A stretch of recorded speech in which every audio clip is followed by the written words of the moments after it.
Исмаилов Теңебай, Ичке сай айылдык кеңешинин депутаты. Бизде эң негизгиси чечилиши суроолор ушул 2016 жылы биздин айылга өзү бир чоң канал курулганда 10 миллион сомго. 10 миллиондук каналыбыз бир жыл суу акты. Кийин акпай калды да. Мына азыр суусуз жок турабыз. Биз илгертен ата бабабыз жашап келаткандан бери эле таза суу дегенди билбейбиз. Жазында чыла суу ичебиз. Суу киргенде. Кышында кичине тазараак суу ичип калабыз да. 3 километр, 2 километр жерден ташып ичебиз. Өкмөт эми айыл аймагын өнүктүрөбүз, анан неметебиз дегени менен бул сөз түрүндө эле алып иш түрүндө көрсөтпөй атпайбы мындай жыйынтык чыккан жок да чындыгында. Эми өкмөттөн коркуп жүрүп өлүп кетебиз биз. Айта турганда айтыш эле керек да бетине. Чаба алса чабалат. Эми биз ошон үчүн келдик да ушул жерге. Жоксо бияка Кудай кыйнап не үйдө эле жатпайлыбы? Бала чаканын маңдайында. Анан ошол 10 миллиондук каналыбыз мына бир жыл суу иштик. Не деген эме? Акча кумга сиңип кетти 10 миллион сом. 10 миллион сомго ошол жерден 500 миңден 20 түтүн көрсө тамсалып кирип алат эле туурабы? Мына дайыны чыкпай калды.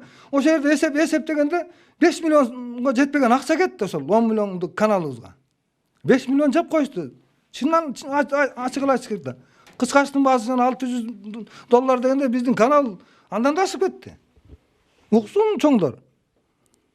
Эми эмне өтүнүч менен келдиңиздер? Депутаттар эмне чечип беришкен? Айттык ушуну караштырып бериңиздер, спецфонддон барып ушуну текшериңиздер дедик, текшеребиз деди. Эми текшереби, текшербейби? Бу жерде багы акчаң болсо, танкасың, акчаң жок болсо, неме экенсиң чын экен да. Акчалуулар утуп кетет экен соттон деле.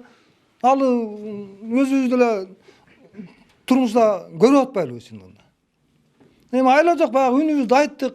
Укса угуп калар. Эми укпасам Кудайдан тилеп жата беребиз да эмне. Мына мектеп, ошол канал, ичүүчү суу маселеси бул бир жылда чыгып калган жок да. Бул көп жылдардан бери эле көтөрүлүп, чечилбей келе жаткан маселелер. Азыркы учурда, мисалы, соңку жылдардагы өнүгөбүз, айылдарды, региондорду өнүктүрөбүз деп жергиликтүү бийликтер дагы, борбордук бийликтегилер дагы аракет кылып аткансыйт. Бирок кандай жыйынтыктарды сезип атасыздар? Өнүктүрөбүз деп эле телевидениеден өкүрүп акырып атышат чындыгындачы. Айыл жеринде эч жерде өнүктүрүү деген неме болгон жок да. Ишенбесеңиздер барып көрүңүздөр. Жолубуз аяк аламайдан тытылган жол. Анан каягын өнүктүрүп атат, бизге көрсөтпөй же башка жагын өнүктүрүп атат, билбей атабыз да бизде. Бизге таашмак болуп атат да бул сырларчы. Чындыгында мен күлкүлүү болуп кетет кээдечи. Прожекторлор. Табышмак. Эми 50 прожекторду коюп кетти, ошо менен өнүгүп калат белек. Бир жылда ошол кетет. Ушул биздин көйгөй. Айыл жарыктандыруу болгон турбайбы? Жарыктандыруу. 1 километр жер болгон да, 1 километр жер. Эми нарда канча, нар жагы 7 километр жерде 1 километр жер деген эмне деген? Ошол эми башталышы деп койсок болот, эми кичине башталды да. Эми кур дегенде жарыктандыруу башталыптыр да. Эмне деп ойлойсуз? Үмүт барбы мындан кийин өнүгөт дегенге?